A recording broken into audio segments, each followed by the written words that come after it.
Okay, so after a lot of ordering and reordering different parts, I thought I'd quickly show you the final completed rig that I have. So that's what she looks like. So basically going through the parts, I've got the ProAim rails, ProAim matte box and ProAim follow focus. Sitting that obviously is the D300s. Here I've got an 18 to 70mm lens, which is my main lens I sort of use. Got the Hoodman loop. I would like the Zacuto, but they're kind of pricey. So to begin with, I figured I'd try the Hoodman, and so far I'm pretty happy with it. I do want to mount it more securely than using the elastic mounting system that they suggest, but I figure I'll just do that in the near future. And then I got the micro shoulder mount from Redrock, and that consists of the front bars. You can see the shorter bar, and you've got a longer bar, and onto that I've added a micro mount, which basically has one of these little spigots that you can sort of mount different things on. The theory is I can sort of mount either a LCD reference model that I've got, or possibly like a little light panel, something like that if I need a little bit more light.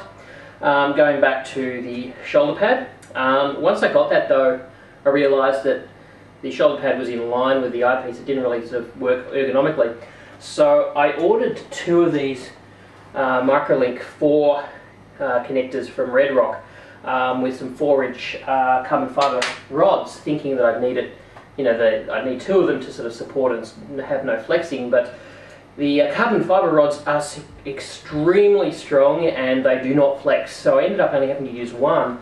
That offset then allows me to have the eyepiece exactly where I want it, which is really nice. It also allows me to mount things on there. I'm going to actually mount a battery out the back to sort of as a counterbalance, which will then for running the LCD monitor.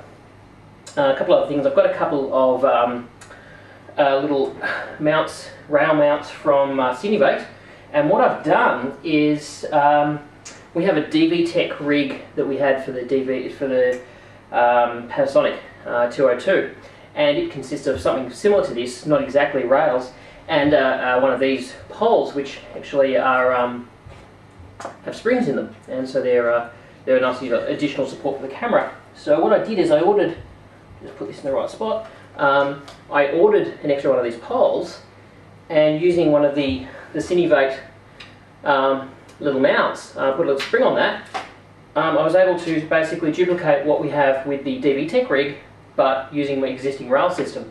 So, and this is really good because it's, as you can see, it's spring loaded, and you've got two different springs you can use to adjust.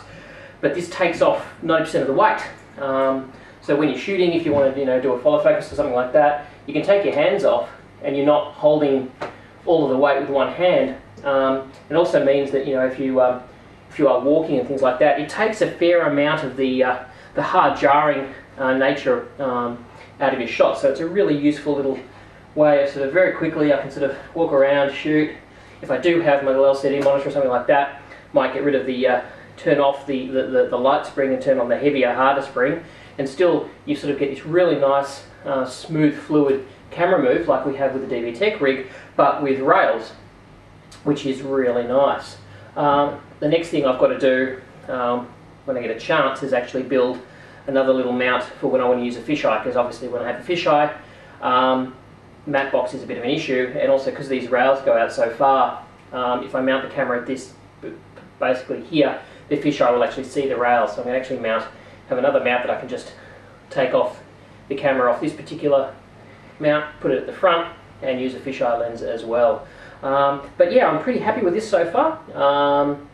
The next thing is I've got to take it out and do a couple of shoots with it and sort of see if there's any flaws with the system. But so far for the D300s, I think this is a really nice sort of rig, not too expensive. The ProAim gear is quite cheap. There are some limitations. It's not a flip out matte box like you do get with the DV-Tech gear. Sorry, not DV-Tech, the Redrock gear. But for what it is, the follow focus is pretty good for these kind of lenses and so on. Not the level of sort of higher end follow focuses, but for most of the things I'm doing, more than enough. And I think for most people it'd be more than adequate. And then I spent money where I had to using for the Redrock gear. So things like the handles and the little Microlink connector, and then the shoulder pad, and so on. So you know, I've got a full rig that works really well for not a heck of a lot of money, and the vast majority of the limitations of using a DSLR as a camera are pretty much gone. You've got an eyepiece, it's nice and stable, and you don't have that high frequency motion, which is really where the rolling shutter really kicks in. So yeah, if you have any questions, by all means email me. Cheers.